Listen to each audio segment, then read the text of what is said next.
protokol kesehatan yang baru ini atau dengan sistem new normal, tentunya ada tambahan-tambahan yang tidak tercantum di dalam anggaran yang pertama.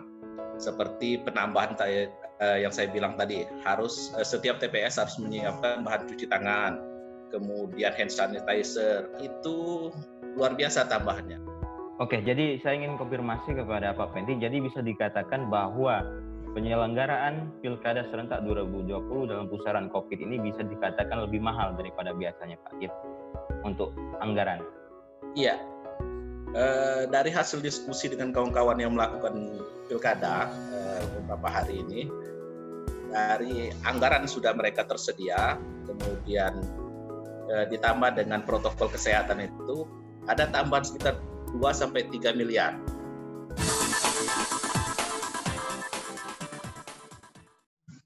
Bertemu lagi bersama saya dalam acara dialog virtual, di mana pada sore hari ini kita telah datang seorang narasumber yang luar biasa. Kita pada sore hari ini akan mengangkat sebuah tema, yaitu tantangan penyelenggaraan Pilkada serentak 2020 dalam pusaran COVID-19. Di tengah-tengah kita telah hadir seorang narasumber yang luar biasa, yaitu Bapak Penti. Beliau merupakan Ketua KPU Kota Pangkal Pinang. Assalamualaikum Pak Penti, sehat Pak ya? Alhamdulillah sehat. Oke Pak Penti, pada sore hari ini kita akan berdiskusi menggali tentang bagaimana proses penyelenggaraan Pilkada serentak dalam suasana pandemi COVID-19 ini. Kita ketahui bersama Pak, bahwa pada 4 April yang lalu, rapat terakhir yaitu DPR RI, pemerintah, KPU, Bawaslu, dan DKPP telah menyepakati bahwa adanya opsi A, yaitu pemungutan suara Pilkada 2020, yaitu diundur menjadi tanggal 19 Desember. Kemudian disusul juga dengan Perpu nomor 2 tahun 2020, yaitu ditandatangani oleh Presiden Joko Widodo pada tanggal 4 Mei 2020 tentang penundaan Pilkada serentak, yang dimana awalnya itu akan dilaksanakan pada tanggal 23 September 2020, diundur menjadi dengan 9 Desember 2020 dengan memenuhi kriteria dan syarat-syarat tertentu. Nah, menurut Pak Pendi sendiri sebagai salah satu penyelenggara atau pimpinan dari sebuah lembaga penyelenggara pemilu, yaitu khususnya di Kota Pangkal Pinang, bagaimana sih menyikapi atau apa sih tantangan yang akan dialami oleh penyelenggara pilkada dalam menghadapi situasi pandemi COVID-19 ini? Silakan Pak Pendi. Jadi kalau bicara tantangan di Pilkada serentak 2020 sebenarnya banyak sekali. Tapi ada tiga hal yang saya garis bawahi secara garis besar. Yang pertama yaitu permasalahan anggaran. Untuk permasalahan anggaran ini, saya benar-benar menggarisbawahi. Karena kemarin kita sudah beberapa kali rapat dari Komisi 2, kemudian kawan-kawan dari KPU, kemudian Bawaslu, kemudian DKPP, bahwa pilkada tahapan diawali dengan tanggal 15 Juni ini dimulai lagi tahapan. Nah, berarti dengan melihat aturan new normal yang baru, tentunya untuk anggaran ini ada pembengkakan karena kita ambil contoh sedikit di TPS. Di TPS itu harus ada perangkat cuci tangan, kemudian hand sanitizer, kemudian termogun. Nah, ini menyebabkan anggaran pasti membengkak. Ini harus benar-benar disikapi dengan baik oleh pemerintah pusat seperti apa. Karena kalau kita jumlahkan dengan 270 pilkada se-Indonesia, dengan ribuan TPS-nya, kemudian disediakan anggaran tambahan seperangkat alat cuci tangan, kemudian termagan, kemudian sarung tangan untuk orang melakukan hak pilihnya di TPS, maka anggaran ini akan luar biasa membengkak. Nah, ini pemerintah harus benar-benar menyikapi ini dan mengambil langkah dengan cepat. Karena apa? Tanggal 15 Juni ini, tahapan untuk pemilu serentak 2020 sudah mulai dilaksanakan. Jadi kalau anggaran ini belum clear sampai dengan tahapan dimulai, maka ini bahaya dengan kawan-kawan yang melaksanakan pilkada serentak di 2020 ini, baik tingkat provinsi maupun di tingkat kabupaten kota. Kemudian yang kedua, yang saya garis bawahi lagi adalah selain anggaran, kemudian yang kedua regulasi. Regulasi ini harus jelas. Harus jelas seperti apa? Seperti saya ambil contoh, untuk calon independen. Untuk calon independen tahapan sudah kemarin dibuka kerannya dan mereka melakukan pendaftaran dengan mengumpulkan KTP. Nah, sebelum dilakukan verifikasi, kemudian pilkada ditunda selama kurang lebih 2-3 bulan. Nah, ini regulasinya harus jelas. Apakah KTP ini masih berlaku untuk di tahapan selanjutnya, ataukah mereka harus mengumpulkan KTP lagi, ataukah cukup KTP tersebut kemudian dilakukan verifikasi ulang. Nah, ini regulasinya harus jelas, karena kalau misalnya tidak ada regulasi yang jelas, dikhawatirkan kawan-kawan di kabupaten kota maupun provinsi yang melakukan pilkada, ini akan menjadi gugatan ke belakangnya. Kemudian saya garis bawah juga tantangan untuk penyelenggaraan pemilu 2020 ini adalah yang ketiga, partisipasi. Partisipasi untuk pemilu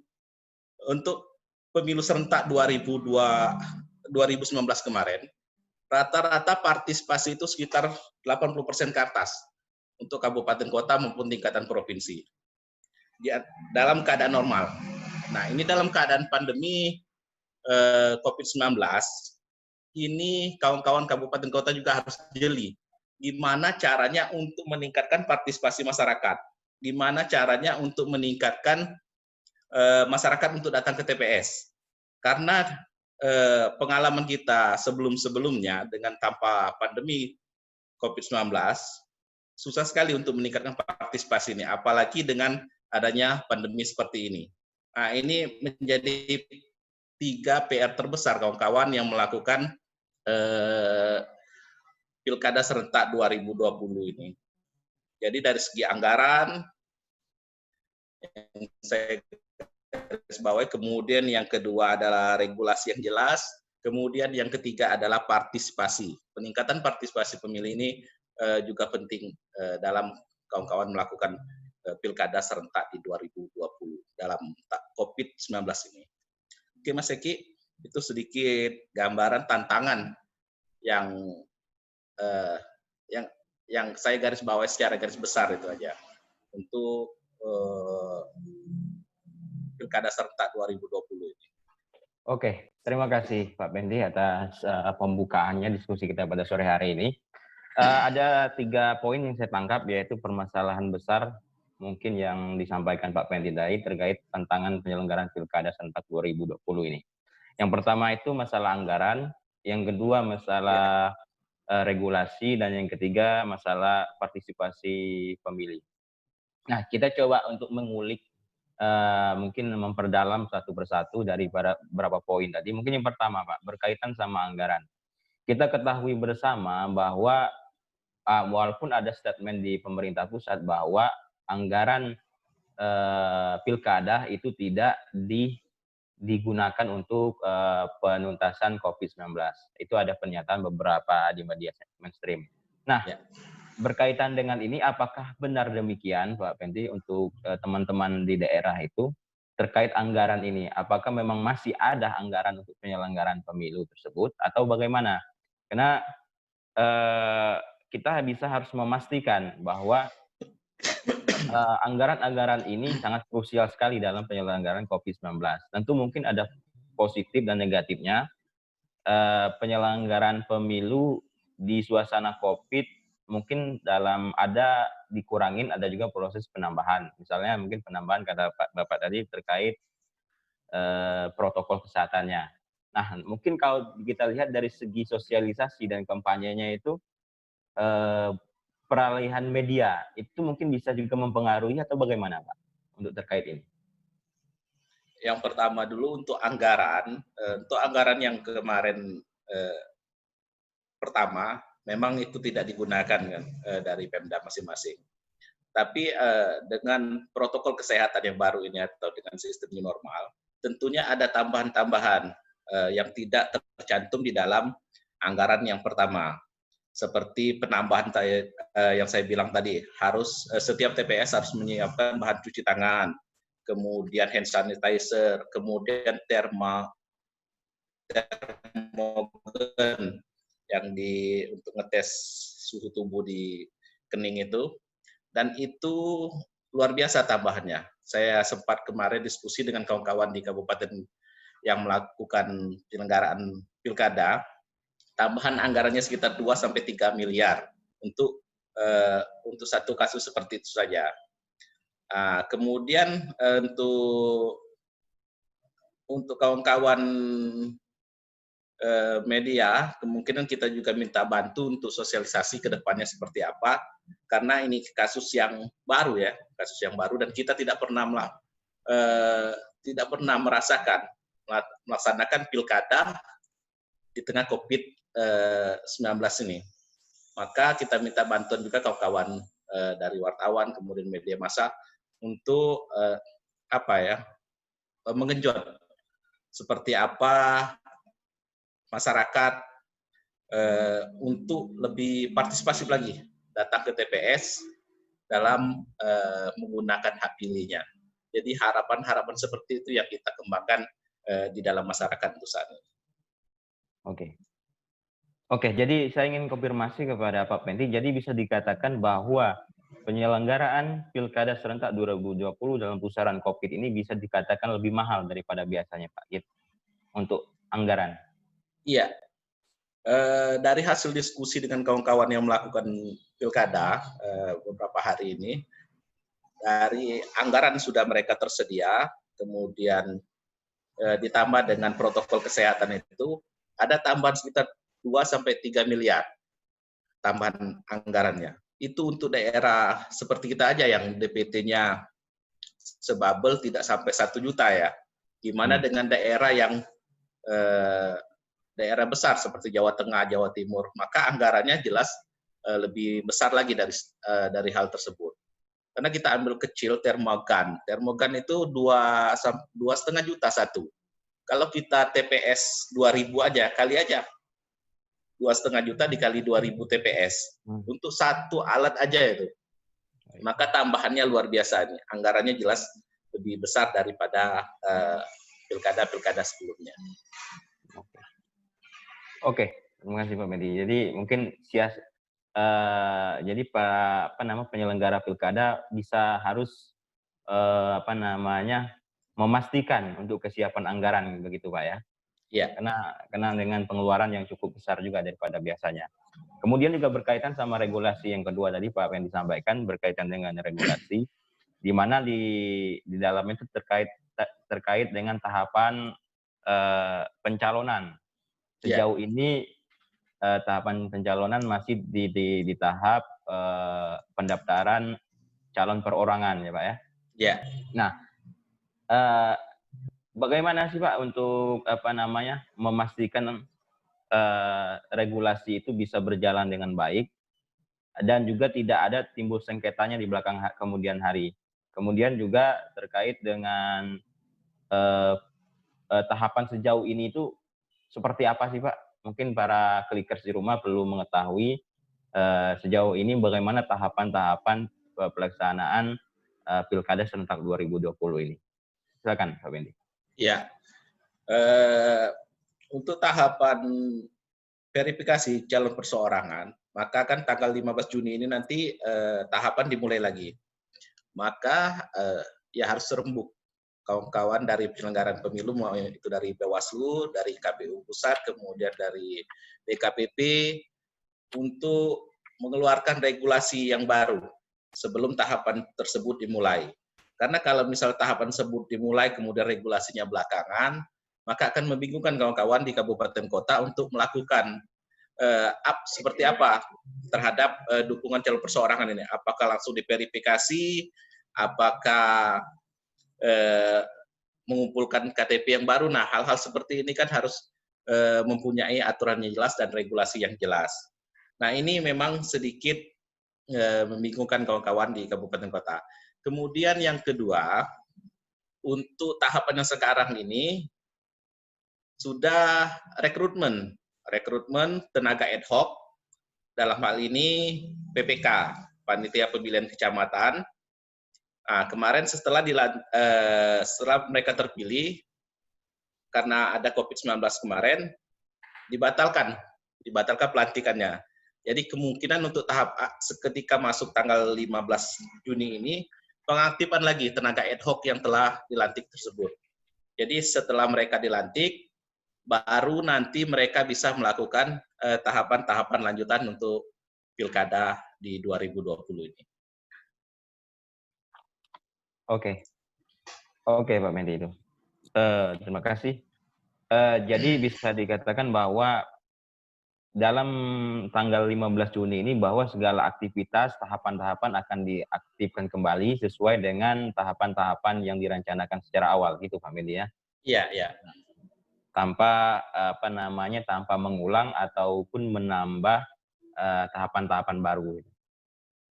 Iya, makanya regulasinya tadi harus diperjelas apakah dilanjutkan sesuai tahapan yang awal ataukah dibuat regulasi yang baru bahwa ada sedikit perubahan atau di mana perubahannya, maka regulasi yang dikeluarkan dari pusat pun harus jelas. Oke, artinya semua ini berkaitan sama regulasi itu terkait sama pemerintah pusat, Pak ya, karena mereka dalam menentukan regulasi. Sedangkan untuk KPU daerah itu hanya kayak mungkin sami'na wa ata'na aja, Pak ya, artinya ikut apa kata pimpinan aja gitu. Iya, melaksanakan. Iya, melaksanakan itu. Jadi begitu Pak terkaitan regulasi, kemudian mungkin yang kita berkait sama partisipasi pemilih.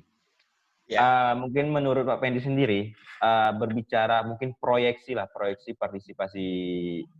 partisipasi pemilih, KPU itu kan merupakan lembaga yang punya otoritas dalam penyelenggaraan pemilih. Dan KPU itu seharusnya bisa bisa meningkatkan partisipasi masyarakat dalam berpartisipasi dalam pemilih nanti.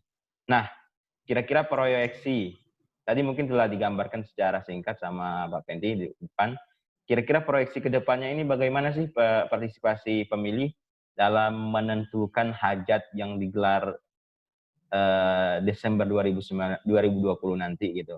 Apakah kemungkinan besarnya itu seperti apa? Apakah turun ataukah bertahan atau seperti apa? Kemungkinannya seperti apa? Kira-kira menurut Pak Pendi sendiri dengan melihat situasi saat ini gitu.